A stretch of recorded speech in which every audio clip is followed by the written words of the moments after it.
약 3, 4일 동안을 항해를 했는데도 얼음을 볼 수가 없었다는 거. 이런 일이 전혀 없었거든요. 그동안에 많은 사람들이 그게 나하고 무슨 상관이야, 앞으로 1000년 동안은 바다의 변화는 계속 진행될 것이다. 그러니까 지구 온실가스를 줄이더라도 바다가 따뜻해지는 것, 그리고 해수면이 상승하는 것을 막지 못한다는 겁니다. 그러면 우리는 어떻게 해야 돼? 뭐 죽어야 돼? 저는 1995년부터 기자 생활을 시작했습니다. 지금은 인터넷 종합 매체인 iNews24에서 과학, 에너지, 기후변화 이런 것을 담당하고 있고요. 지금 현재 세종청사 과기정통부 출입 기자로 있습니다. 약 10년 전인 2010년부터 기후변화에 관한 취재를 주로 해오고 있는데요.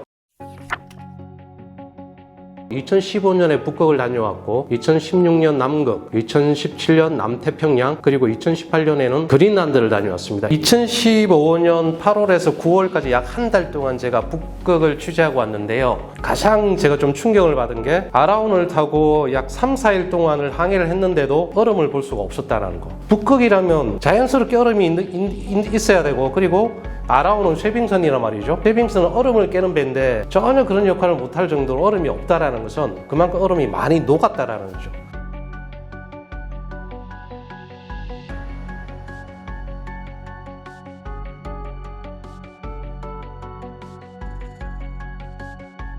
그러니까 북극의 아이콘은 북극곰이잖아요. 제가 2015년에 갔을 때는 30일 동안 북극을 탐험하는데 해빙에 있는 북극곰 딱 한 마리밖에 볼 수가 없었습니다.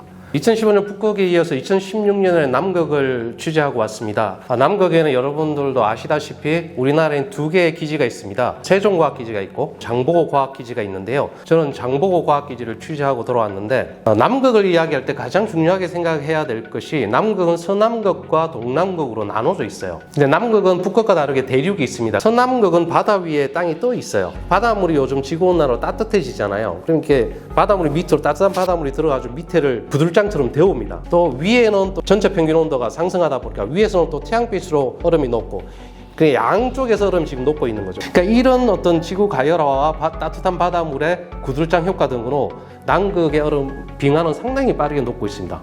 그 녹은 물이 바다로 흘러들면서 전 세계 해수면의 상승에 영향을 미치고 있는 것이죠. 2017년에는 제가 남태평양을 취재하고 왔는데요. 바로 해수면 상승으로 피해를 보고 있는 나라들이 대부분 남태평양에 있기 때문입니다. 피지, 그리고 투발루, 그리고 통가 왕국을 다녀왔습니다. 세 지역을 다녀왔는데 투발루나 통가 왕국의 해발 고도는 2에서 약 20m에 불과합니다. 바다하고 거의 인접해 있다는 것이죠. 특히 투발루의 경우는 상당히 심각했습니다. 2017년도에 제가 투발루로 갔을 때 얼기설기 정말 엉성하게 벽돌로 쌓아가지고 막아보겠다고 하는데 그게 전혀 도움이 안 됐고요. 실제로 그 투발루 국민들 중에 주변의 뉴질랜드라든가 피지로 자기의 삶의 터전을 옮긴, 이걸 두고서 기후 위기 전문가들은 이제 기후 난민이라고 표현하죠. 근데 저는 정말 안타까웠던 것은 투발루라든가 통가 같은 경우에는 지구 온도 상승의 주요 역할을 하는 온실가스 배출에 0.001%의 역할도 안 했습니다. 그럼 너무 이게 불공평한 것이죠. 일단 2018년도 그린란드를 찾아간 이유는 딱 하나입니다. 지도를 보면 다 하얗게 되어 있습니다. 그린란드 국토의 82%는 빙하로 덮여 있어요. 이 그린란드가 중요한 이유는 빙하 녹는 속도가 10년 전하고 비교했을 때 6배 정도 더 빨라졌다는 것입니다. 이렇게 되면 향후 몇 년 이내에는 그린란드의 수많은 빙하가 녹으면서 해수면 상승이 더 가팔라질 수 있다는 그런 어떤 경고음이 이 기후위기 전문가들 사이에서 계속 제기되고 있습니다.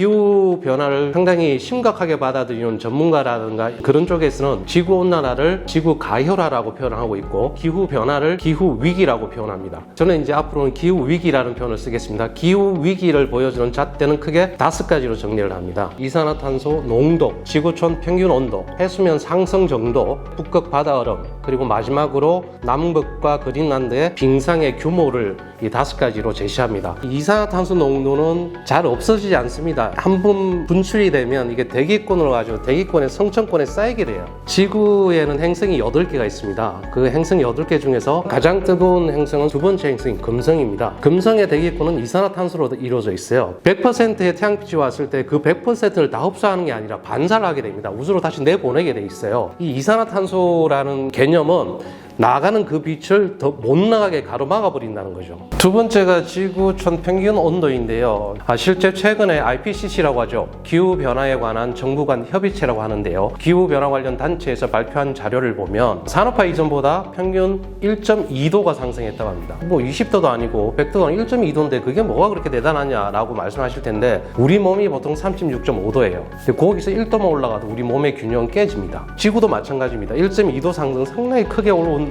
온도이고요. 세 번째는 이제 북극의 바다 얼음인데 제가 북극을 2015년에 갔다 왔는데 우리나라 쉐빙선이 아라오노로 갈아타고 이제 북극을 탐험하게 되는데 저는 북극에 딱 도착하자마자 제일 먼저 기대했던 게 바로 얼음이었습니다. 북극에 도착했는데 아무것도 없는 게 얼음도 없고 그냥 바다가 있는 거예요. 실제로 북극은 계속 10년마다 얼음이 엄청나게 많이 줄고 있습니다. 해수면 상승도 상당히 심각한 문제인데요.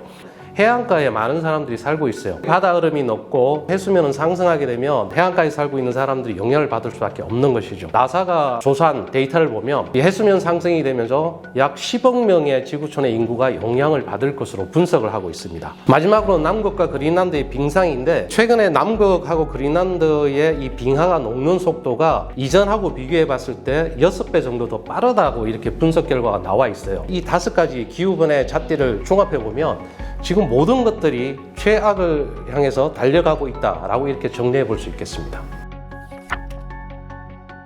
세계기상기구에서 올해 내놓은 가장 많이 나오는 단어가 뭐냐면 익스트림입니다. 극심한 뭐 이런 용어를 많이 쓰고요. 그 다음에 많이 나오는 단어가 플래시입니다. 플래시는 뭐냐면 돌발, 전례 없는. 그러니까 이런 기후와 날씨들이 계속 이어지고 있다는 것이죠. 우리나라 올해 장마를 한번 보시죠. 최근에는 장마가 짧아졌습니다. 대신 어땠죠? 비가 한번 오기 시작하면 몇 시간 만에 그냥 쏟아붓는 폭우였죠, 폭우. 최근에 큰 태풍은 우리나라에 직접적인 영향을 미치지 않았지만 태풍의 세기는 되게 강력해지고 있습니다. 그건 당연한 거예요. 왜냐하면 바다의 온도가 오르게 되면 에너지가 많아지게 됩니다. 즉 수증기가 많이 만들어진다는 것이죠. 태풍이라든가 허리케인 같은 경우에는 이 수증기를 먹고서 에너지를 키우거든요. 심지어는 시베리아 같은 경우에도 올해 폭염에 시달렸습니다. 시베리아의 온도가 37도까지 올랐다면 그 이해 가능하십니까?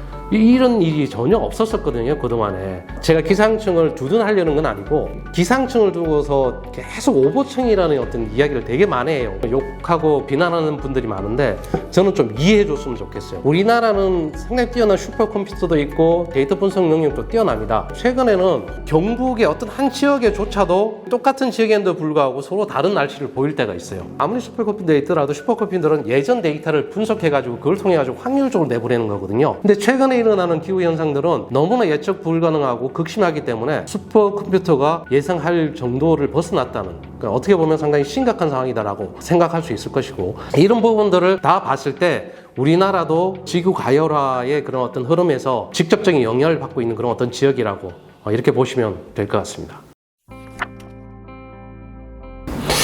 사실 제가 기후위기를 10년 동안 지점에서 저도 가장 안타깝고 좌절할 때가 있는데, 아무리 제가 기후위기에 대한 뉴스를 보도를 하고 그리고 취재를 하더라도 많은 사람들이 그게 나하고 무슨 상관이야. 시베리아는 보통 이제 영구 동토층이라고 합니다. 말 그대로 계속 얼어 있는 지역인데, 실제로 몇 년 전에 시베리아에서 영구 동토층이 녹으면서 그 안에 있던 바이러스가 깨어났습니다. 그 바이러스가 바로 탄저균이었는데요. 이 탄저균이 퍼지면서 주변에 있던 술록들을 감염시켜서 상당히 많은 술록이 사망한 사례가 있습니다. 누구도 그 영구 동토층에 어떤 바이러스가 있을지 아무도 예상을 못한다는 거죠. 기후변화에 관한 정부 간 협의체에서 올해 제6차 평가 보고서를 내놨습니다. 근데 거기에 좀 충격적인 내용이 있는데, 지구 가열화를 막기 위해서 온실가스를 줄이더라도 앞으로 1000년 동안은 바다의 변화는 계속 진행될 것이다. 그러니까 지금 온실가스를 줄이더라도 바다가 따뜻해지는 것, 그리고 해수면이 상승하는 것을 막지 못한다는 겁니다. 물론 속도는 늦출 수 있겠지만 계속 바다 해수면은 상승할 수밖에 없다는 것이죠.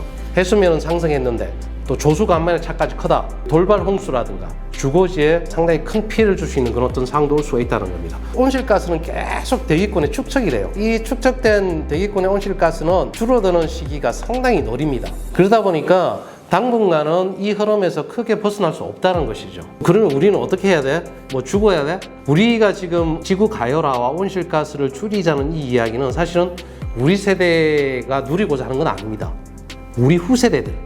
그래서 보통 기후 전문가들은 어떤 정책이라든가 어떤 보고서를 내놓을 때 이런 이야기를 되게 많이 해요. 그러니까 현재를 보지 말고 미래 세대의 눈망울을 봐라. 우리가 이런 노력을 하지 않으면 이 모든 직격탄은 미래 세대들이 짊어질 수밖에 없다. 미래 세대들한테 우리가 짐을 지어줘서는 안 되는 건 아니냐라는 그런 이야기를 많이 합니다. 여러분들이 직접 할 수 있는 겁니다. 아직까지 많이 유통되지 않은 용어인데 바로 화폐 투표입니다. 화폐 투표. 친환경을 생각하는 기업의 제품을 산다든가, 온실가스 저감에 적극적으로 나서는 기업의 제품을 구매한다든가, 기업이라든가 서비스 입장에서 그게 팔리지 않고 이용되지 않으면 퇴출될 수밖에 없는 거예요. 지구를 생각하는 기업, 이런 기업들만 살아남을 수 있다는 것이죠. 이 제품과 서비스가 정말 친환경적인지 지구를 생각하는 건지 한 번 더 생각해 보면 참 좋을 것 같습니다.